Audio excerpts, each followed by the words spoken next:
Առաջին փոփոխությունը, որին ուզում եմ անդրադառնալ, արտաքին գործերի նախարարությունը արտաքին գործերի եւ միջազգային առևտրի նախարարություն անվանելու նախաձեռնությունն է։ Պետք է ընդունել,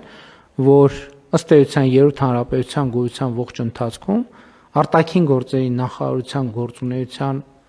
եթե չչափազանցնենք 75-80%-ը կապված է եղել հակամարտության կամ հակամարտության օրակարգից բխող գործողությունների եւ գործունեության հետ։ Հիմա մենք այս գործունեության այս ուղղությունը պետք է շատ ակտիվացնենք, մանավանդ որ լավ է մենք դեսպանատների բավականին լավ ցանց ունենք, իհարկե մեր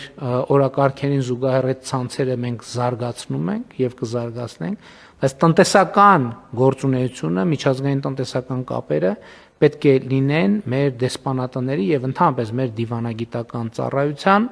ամենօրյա աշխատանքային օրակարգի մեջ։ Մենք իհարկե կաշխատենք եւ նաեւ առևտրային կցորդների ինստիտուտը կհասկանանք այս նոր համակարգի մեջ, որտեղ ենք տեղադրում եւ ինչ տրամաբանությամբ եւ ինչ մանդատով, բայց ընդհանուր առմամբ կարծում եմ սա կարեւոր հայեցակարգային փոփոխություն է։